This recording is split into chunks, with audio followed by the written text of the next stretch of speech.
Bonjour Madame Anna Goutsou. Bonjour Monsieur Sayo. Vous êtes professeur ici à Chisinau, qui est la capitale de la Moldavie, un pays qui se trouve aux frontières de l'Ukraine à l'est et de la Roumanie à l'ouest. Donc vous-même, vous êtes linguiste d'origine, mais vous avez mené une carrière politique en tant que député au Parlement de Moldavie. Vous avez même fait partie du gouvernement où vous avez traité des relations entre la Moldavie et la Roumanie. Et enfin, vous avez occupé des fonctions importantes au Conseil de l'Europe et dans la francophonie. J'espère n'avoir rien oublié de votre cursus. Donc la question de la langue, puisque vous êtes linguiste, madame, la question de la langue est une question importante. Elle l'est en Ukraine actuellement, où il y a la guerre, qui est causée en grande partie par la question linguistique, donc l'opposition entre russophones à l'est et ukrainophones à l'ouest, mais c'est une distinction tout à fait journalistique, dans la mesure où, ayant séjourné là-bas, j'ai constaté que, en fait, tout le monde était bilingue là-bas, comme me l'a dit une spécialiste à Kiev.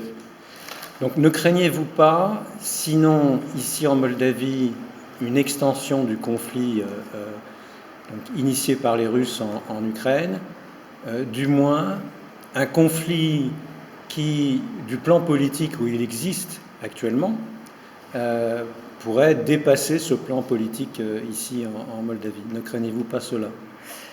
Vous savez, la menace russe a toujours plané sur la Moldavie, surtout après la déclaration de l'indépendance, parce que l'indépendance qui a été déclarée en 1991, c'était plutôt un premier pas que les politiciens auraient dû entreprendre, parce que le second pas aurait dû être la réunification avec la Roumanie. Si à cette époque-là on avait pris cette décision importante, je crois qu'aujourd'hui on aurait pu se dire qu'on est à l'abri de toute menace impériale russe, car notre histoire, l'histoire de cette terre, de ce territoire entre le fleuve Prut et Dniestre, c'est une histoire des conquêtes, surtout des conquêtes qui venaient de l'Est.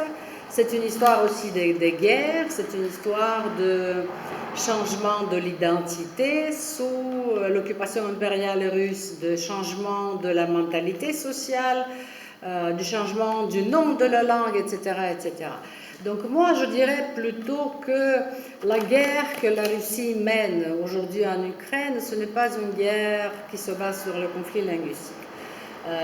Parce que sur l'ex-territoire de l'Union soviétique, absolument dans toutes les anciennes républiques soviétiques socialistes, il y avait cette problématique de conflit entre la langue russe qui exerçait une coercition assez importante sur les langues nationales, mais ces conflits n'ont jamais été sanglants. Ni en République de Moldavie, ni en Ukraine. Je crois que la guerre d'agression de la Russie contre l'Ukraine est plutôt la manifestation d'un désir d'un seul personnage, qui est Vladimir Poutine, et qui rêve de ressusciter l'ancienne Union soviétique, ou au moins de ressusciter l'importance et l'influence de la Russie sur ses anciens territoires soviétiques. La question linguistique n'a été qu'un seul prétexte. Un prétexte, oui. Voilà, ça a été le prétexte, donc c'est la question qui a déclenché la guerre, mais le vrai but de la guerre,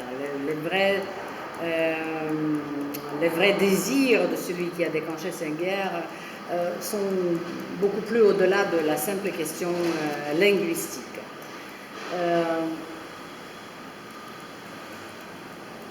En République de Moldavie, le mouvement de l'émancipation nationale qui a commencé vers la fin des années 80, début des années 90, a eu une explication linguistique. parce que la langue qu'on parlait ici, selon les manuels soviétiques, c'était le moldave, en base de l'alphabet slave, et nous savons que la langue roumaine est une langue latine, de provenance latine, romane, qui devrait s'écrire avec l'alphabet latin.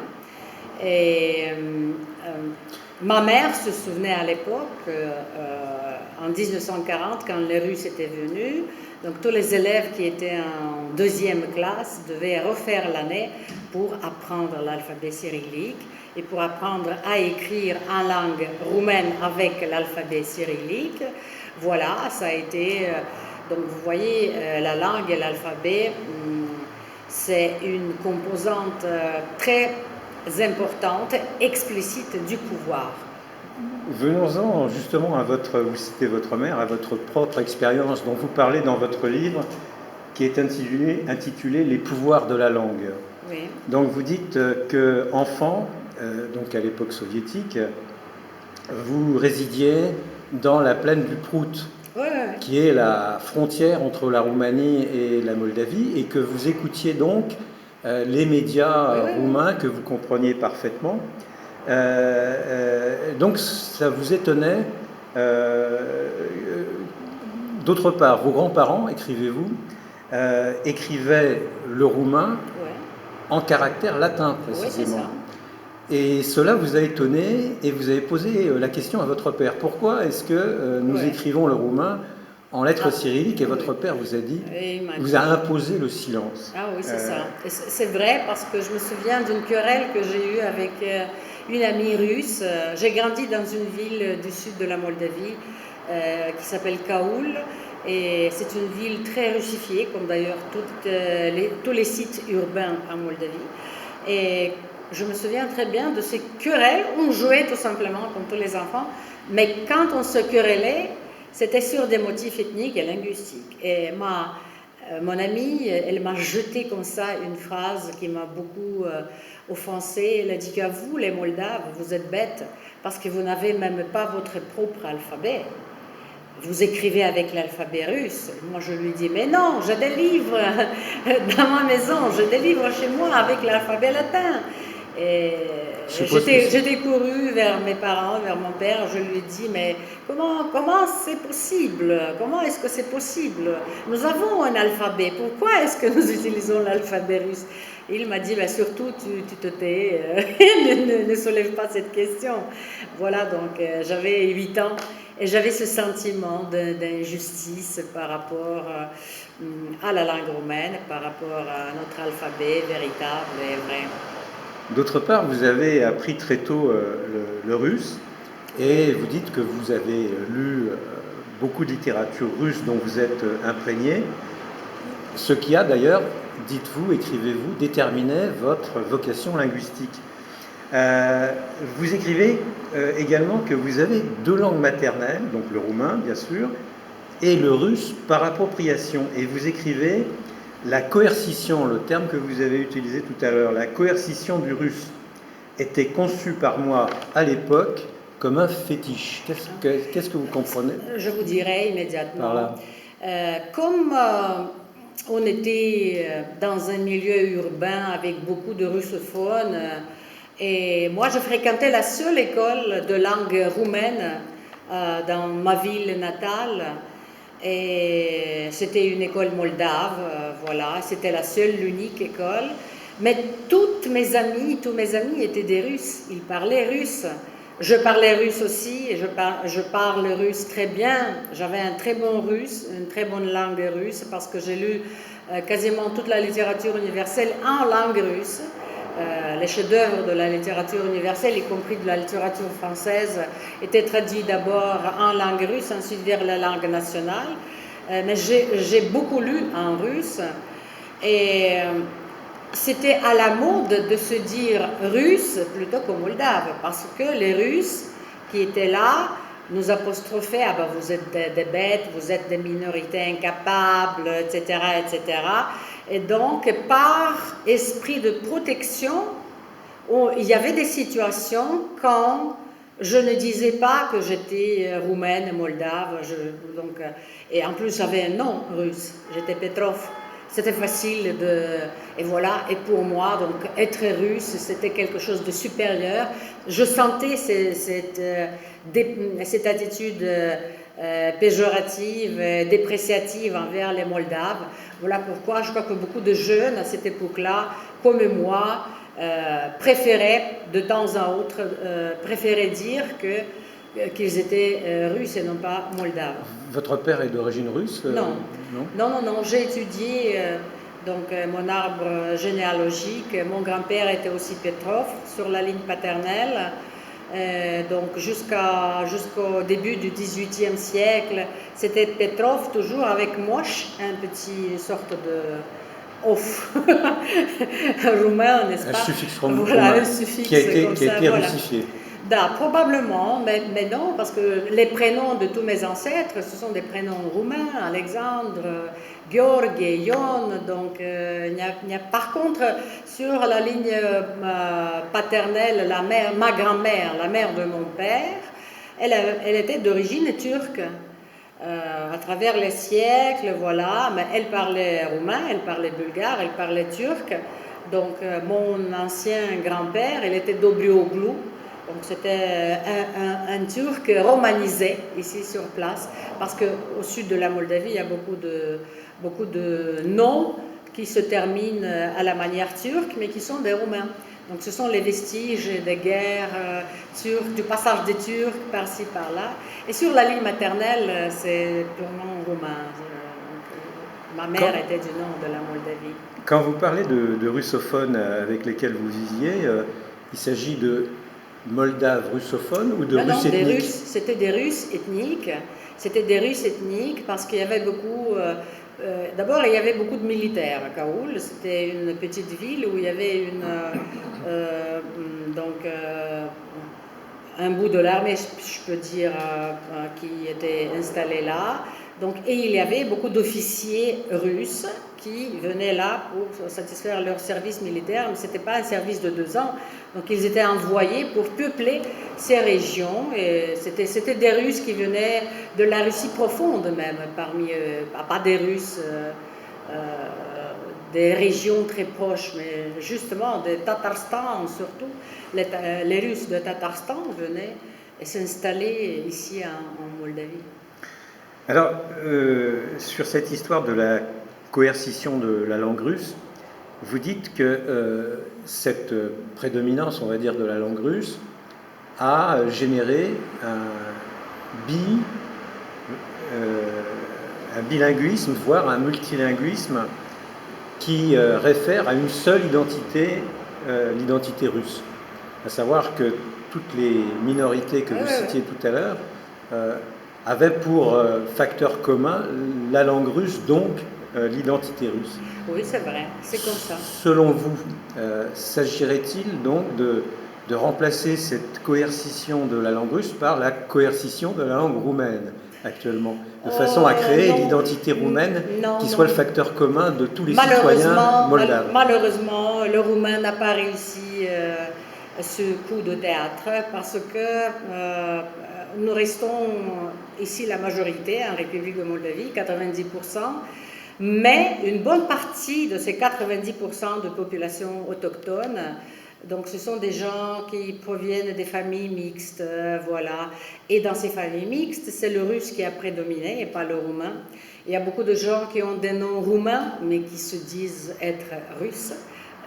Qui se disent parler moldave et pas roumain, donc il y a une confusion de dénomination de la langue, etc. Mais quant aux minorités qui habitent la Moldavie, oui c'est vrai, donc à l'heure actuelle il y a quelques 7% d'Ukrainiens, 4% de Russes, 4,2% de Gagaouzes, ensuite les autres minorités, mais tous ensemble ils forment une minorité monolingue, russe, russophone. Et ils plutôt se détachent de leur propre identité pour s'approprier l'identité russe.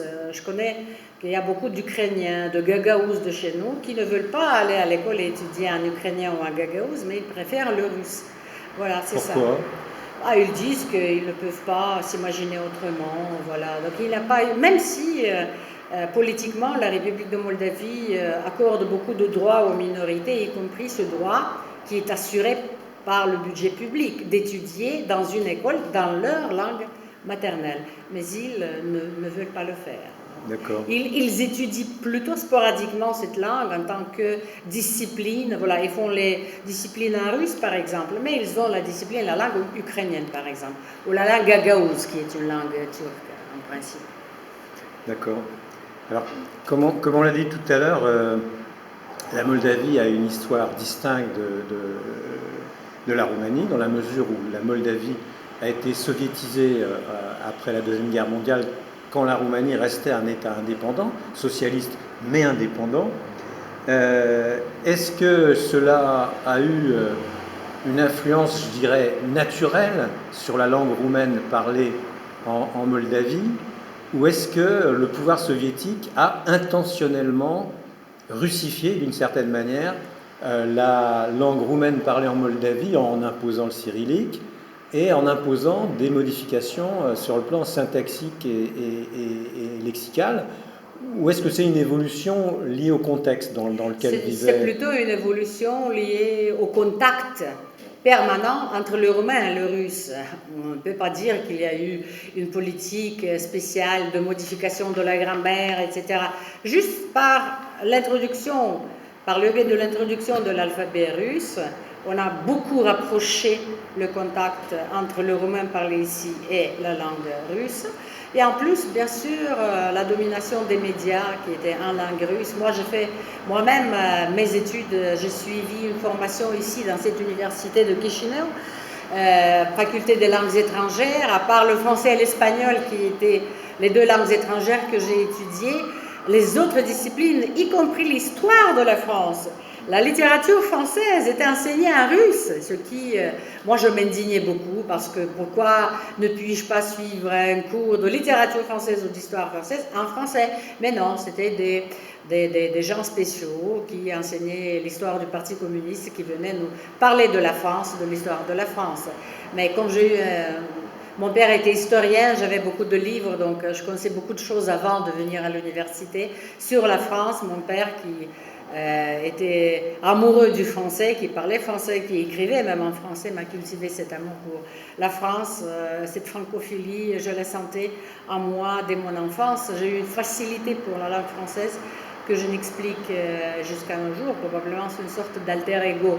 Mais revenant à ce contact entre le roumain et le russe, ça a été un contact très nocif pour la langue roumaine ici, qui malheureusement se fait ressentir même aujourd'hui. Aujourd'hui, le roumain que vous entendez dans le transport public, dans les rues, les ados, etc.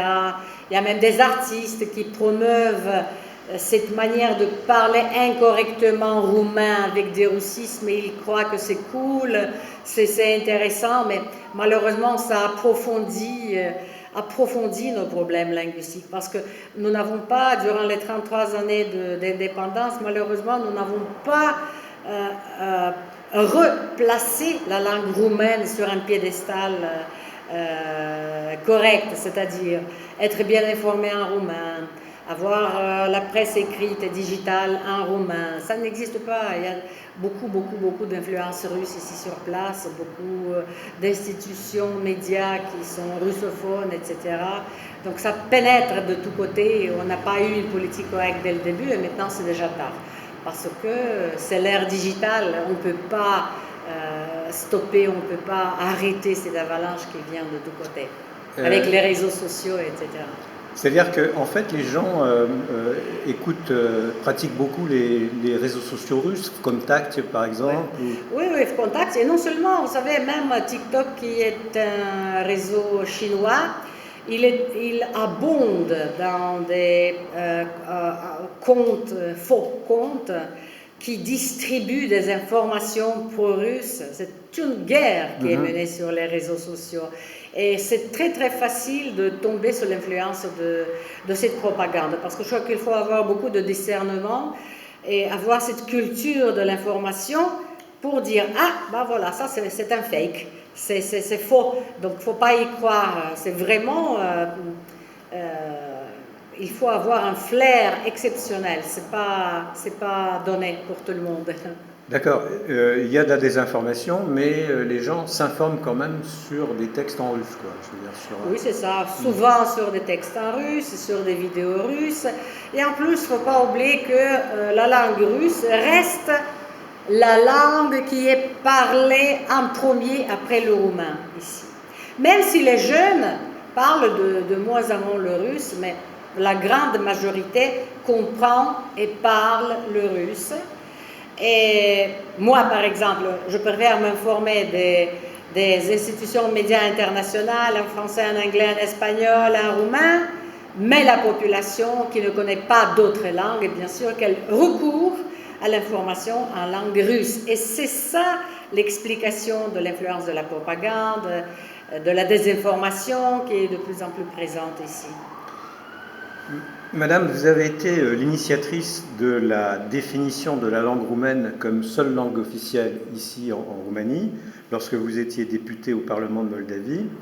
Mais avant d'en venir là, je voudrais vous poser une question sur ce que vous vouliez faire en plus. À ce moment-là, vous écrivez dans votre livre « Il reste encore à adopter une nouvelle législation linguistique dont je suis également l'auteur, mais qui ne réunit pas suffisamment de voix pour être adoptée. » De quoi s'agissait-il? Donc d'abord, revenons sur la constitutionnalisation de la langue roumaine, parce qu'il s'agit de ça en premier. Comme vous avez mentionné, j'ai été membre dans les instances de l'Agence universitaire de la francophonie durant 8 ans.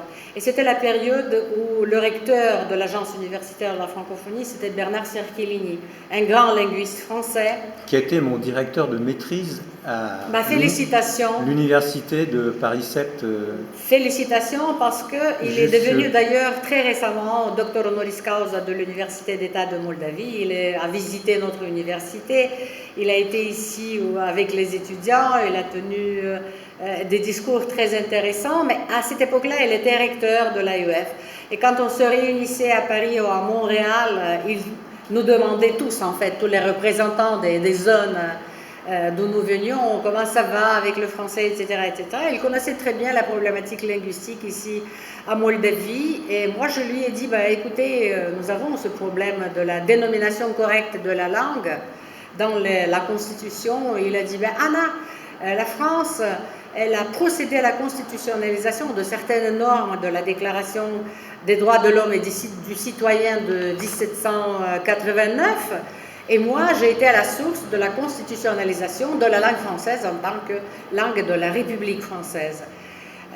Mais là, j'ai eu une idée géniale. Il m'a suggéré cette idée de plaidoyer pour la constitutionnalisation de la déclaration d'indépendance de la République de Moldavie. Donc, la déclaration d'indépendance date de 1991 et stipule que la langue officielle de la Roumanie est le roumain. De la Moldavie. Et le de la Moldavie, pardon. Et le roumain. Voilà. Alors mais que dans la Constitution, c'était le moldave. De 1994, c'était le moldave retranscrit en lettres, en alphabet latin. Mais, vous savez... Pour distinguer le moldave... Oui, c'est ça. Mais en fait, les politiciens qui manipulaient avec ces glottonymes, langue moldave, langue roumaine, ils laissaient tomber la deuxième partie de l'article 13, c'est-à-dire ils ne disaient pas la langue moldave en base de l'alphabet latin, mais la langue moldave. La Constitution dit que la langue officielle, c'est la langue moldave. Et alors j'ai rédigé une saisine à l'adresse de la Cour constitutionnelle dans laquelle je sollicitais la constitutionnalisation de la déclaration d'indépendance selon le modèle français. J'invoquais l'expérience de la France. Et le 5 décembre 2013, la Cour constitutionnelle a donné son verdict. J'ai tenu ma plaidoirie, qui a été une plaidoirie plutôt basée sur des faits historiques et linguistiques. Et bien sûr que j'ai invoqué l'expérience de la France. Et ensuite, mon appel final dans ma plaidoirie a été la phrase suivante. Mesdames et messieurs les juges, vous êtes des citoyens, vous êtes des Roumains, donc vous allez vous allez rendre justice à la langue roumaine en République de Moldavie. Et c'est vrai que je me suis inspirée de l'avocat de Chateaubriand, quand en 1830, il a eu un procès au Parlement et il avait rédigé un article dans un journal dans lequel il plaidoyait pour la liberté d'expression. Et alors son avocat, il a tenu ses propos. Monsieur le juge, vous êtes la France et vous allez faire justice à Chateaubriand. Donc là j'ai utilisé un peu, je me suis inspirée de cette fameuse phrase de l'avocat de Chateaubriand pour l'adapter au contexte de la République de Moldavie. Bien. Donc revenons à la question que je vous posais.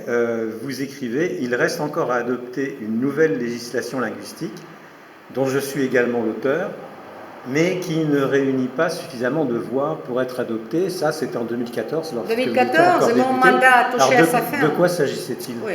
Mon mandat touchait à sa fin et le jour où j'ai rédigé la saisine à la Cour constitutionnelle, j'ai aussi déposé au Parlement un projet de loi, un texte de loi qui s'appelait « Projet de loi sur les politiques linguistiques en République de Moldavie ». Dans ce projet de loi, donc, j'ai mis sur des... comme ça, sur des... une sorte d'arbre classificatoire, si vous voulez, les domaines d'utilisation de la langue roumaine, ce qu'il fallait faire pour que la langue roumaine puisse se resplendir et que tout le monde connaisse la langue roumaine, des politiques de l'État pour faire apprendre aux minorités nationales la langue roumaine, etc., etc.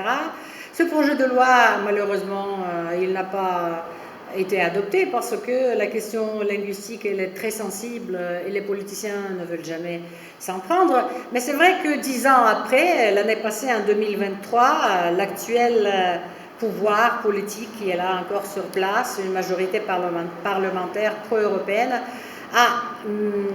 ce qu'ils ont fait, ils ont modifié pratiquement de point de vue technique toute la législation en consensus avec la décision de la Cour constitutionnelle de 2013. C'est-à-dire 10 ans plus tard, dans tous les textes de loi, le nom correct de la langue est écrit langue roumaine, mais c'était juste la mise en pratique de la décision de la Cour constitutionnelle de 2013. Donc la modification constitutionnelle entre en vigueur, si je puis dire, mais la politique linguistique que vous vouliez mettre en œuvre à cette époque n'a pas véritablement suivi. Cela dit, la réforme constitutionnelle aboutit au fait que la langue roumaine est la langue obligatoire à l'école, tandis que le russe devient une langue étrangère, si j'ai bien compris. Oui, c'est pas tout à fait le sujet de la réforme constitutionnelle. C'était pas le statut, mais le nom. Parce que, au lieu de dire langue moldave, maintenant, dans tous les textes de loi, on écrit langue roumaine. Mais le statut, c'est seule langue officielle. Alors qu'auparavant, il y avait un bilinguisme. Non, il n'y en avait pas. Dans la Constitution, c'était toujours une seule langue. Langue moldave en base de l'alphabet latin, et ensuite langue roumaine, tout simplement. Le bilinguisme était institué dans la loi sur le fonctionnement des langues sur le territoire de la République soviétique socialiste, qui a été adoptée en 1989, sous la pression de la foule qui était dans la rue. Et c'était la loi suite à laquelle on est revenu à l'alphabet latin. C'était ça. Mais le texte de loi, à l'époque, il paraissait être très révolutionnaire. Mais en effet, c'était un texte qui instituait le bilinguisme, parce que le russe était à côté de la langue moldave partout. Langue moldave, langue russe. Les citoyens ont le droit de s'adresser dans les institutions de l'État en langue russe. Ils ont le droit à recevoir en langue russe les réponses à leurs pétitions. Il faut traduire en langue russe tout, etc. Donc c'était une loi qui instituait le bilinguisme. Et cette loi a été abrogée par la Cour constitutionnelle en 2016 parce qu'elle était déjà obsolète. On a constaté qu'elle était obsolète, mais à sa place, on n'a rien adopté. Donc, quel est le statut officiel de la langue russe en Moldavie à l'heure actuelle? Aucun statut. Elle n'a aucun statut. Il n'y a aucune loi, aucune norme législative qui lui accorde un statut. Légalement, non. Mais dans la pratique, oui. Et vous savez, aux États-Unis... Il suffit d'entendre parler des oui, gens c'est dans ça. les rues aux États-Unis, on n'écrit pas dans la Constitution que l'anglais est la langue officielle des États-Unis, mais vous ne pouvez rien faire si vous ne connaissez pas l'anglais. Et dans l'Union soviétique, c'était la même chose. C'était la Constitution la plus démocratique du monde.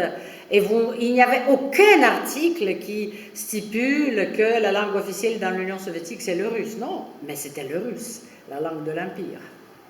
Pour revenir à ce qu'on disait tout à l'heure sur les réseaux sociaux, il y a eu ce qu'on a appelé ici une révolution Twitter. Ah oui. Je crois que c'était en 2019, c'est ça au moment... Non, 2009. 2009. 2009. Donc au moment où il y a eu des élections qui ont été contestées par la jeunesse ici, et vous écrivez quelque part dans ce livre que cette révolution Twitter est la conséquence de changement de statut de la langue roumaine. Non, ce n'était pas la conséquence, mais c'était plutôt un déclencheur du changement du pouvoir politique ici, parce que c'était le parti néo-communiste qui était au pouvoir durant 8 ans, et la révolution Twitter a sommé ce parti communiste de reculer, voilà, parce qu'il y a eu des élections anticipées, et une coalition pro-européenne est venue au pouvoir. C'était vraiment le moment en 2009 quand, en République de Moldavie, on a commencé à se débarrasser de ce néo-communisme. J'étais au Parlement, on avait interdit les passeports soviétiques qui étaient encore en vigueur jusqu'à cette époque-là. On a adopté des lois européennes selon les directives européennes. Donc notre parcours européen avait vraiment commencé en 2009 avec la venue au pouvoir d'une coalition de partis pro-européens. D'accord. J'ai une dernière question qui va peut-être vous surprendre, mais vous connaissez peut-être Michel Labrec, qui a récemment écrit un livre, je me trompe peut-être sur son prénom d'ailleurs, qui s'intitule « La Moldavie dans l'œil du cyclone russe ». Ça vient de paraître. Il l'a écrit en collaboration, je crois, avec Mihai Fusu. Il porte le même prénom, donc c'est bien de Michel Labrec qu'il s'agit. Et en note de son ouvrage, il écrit « Ici, il faut faire une précision. Au XVIIIe siècle, la langue roumaine était écrite en alphabet cyrillique. » Ben oui, pas seulement au XVIIIe, mais au XVIe, XVIIe. La véritable latinisation du roumain s'est produite au XIXe siècle. C'est le siècle de la latinisation de la langue roumaine, de l'ouverture des premières bibliothèques. C'est la révolution de 1848 en Roumanie, les grands linguistes, les grands poètes, etc. Oui, c'était le siècle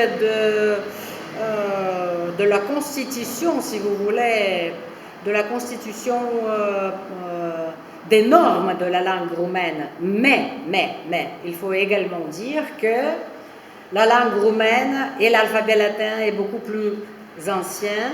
Il est dû à l'activité des scribes ecclésiastes qui ont traduit la Bible en roumain. Et voilà, c'était la Bible en roumain, en langue roumaine avec l'alphabet latin, la Bible de Șerban Cantacuzino de 1688. C'était bien avant. Mais je ne comprends pas bien. Donc, si l'alphabet cyrillique était utilisé dans la langue roumaine jusqu'au XVIIIe siècle, jusqu'à la fin du XVIIIe siècle, ça concernait, ici, en Moldavie, ça concernait quel texte? La langue roumaine. Non, c'est une phrase trop générale qui ne peut pas être en effet, il faut creuser la question. Je n'ai pas eu le temps de le faire, mais ça m'a étonné. Non, parce que je peux vous dire en Bessarabie, parce qu'à partir de 1812, la Bessarabie a été cédée à la Russie. Mais ça, c'est le 19e siècle. Oui, c'est le 19e, oui. Et Labrec, là, dans ce qu'il avance, qui mérite d'être précisé, il dit que jusqu'au XVIIIe siècle, c'est-à-dire avant la domination russe, qui n'intervient qu'à partir de 1812, avant la domination russe tsariste, l'alphabet cyrillique était utilisé pour retranscrire la langue roumaine. Il était utilisé en parallèle. Dans quel texte? Dans des textes, je ne sais pas, mais des textes ecclésiastiques, c'était la langue latine et les textes ecclésiastes plus anciens, parce que vous savez qu'en Europe, en France, en Angleterre, en Allemagne, la Bible a été traduite vers les langues nationales très très tôt, au XIe, XIIe, XIIIe siècle. Oui. Ici, la traduction vers la langue nationale, vers le roumain de la Bible, s'est produite au XVIIe, donc un peu plus tard. Mais il y avait des livres des ecclésiastes précoces à partir du XVIe siècle, et c'était des livres qui étaient écrits en roumain avec le latin, parce que la Bible... Alors donc, quel texte utilisait le cyrillique jusqu'au XVIIIe siècle? Il y avait je ne sais pas, des textes, par exemple, Étienne le Grand, qui est considéré comme le personnage, la personnalité militaire, voilà. À la cour d'Étienne le Grand, on écrivait avec des lettres cyrilliques, mais également avec des lettres latines. Vous voyez, donc c'était les deux. Dernière question, la Roumanie a été évangélisée, a été christianisée par Saint-André. Saint-André, oui. Et Saint-André, c'est pas Cyril et Méthode, mais est-ce qu'il a eu une influence sur l'alphabet utilisé en Roumanie? Non, je crois que ce sujet, en général, il y a un roman qui a été écrit par un écrivain moldave, ici, originaire d'ici, La nuit de Saint-André, mais c'est en roumain. Et là, vraiment, c'est une description une description intéressante, historique, mais en même temps belles lettres, histoire d'amour, etc., de la christianisation, des valeurs orthodoxes, chrétiennes, etc. Mais je crois qu'on fait moins de références sur le texte et l'alphabet qu'on utilisait. C'est vrai que nous sommes la dernière province latinisée, romanisée. C'est aussi vrai, là, il y a aussi une dispute. Est-ce possible, durant 150 ans, de détruire une langue, d'implanter une autre langue? Mais c'est vrai que le roumain, il porte des influences très très fortes du slave, du cyrillique, du turc aussi. Il y a beaucoup de mots qui proviennent du turc, celte, des dracogètes, etc. Donc ces superstrats, astrats linguistiques, ils sont présents.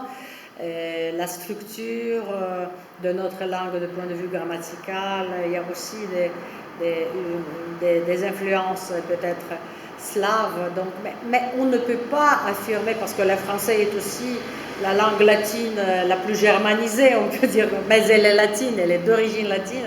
Voilà, ça c'est peut-être quelque chose de semblable entre le français, qui est une langue d'origine latine, mais qui porte de profonds et de forts accents germaniques, et le roumain, qui est une langue d'origine latine, mais qui porte des accents slaves, mais pas tellement selon la langue roumaine littéraire, normative. C'est une langue latine, elle ressemble beaucoup au portugais, beaucoup au portugais, à l'italien, donc c'est une langue latine. Et son alphabet doit être celui latin.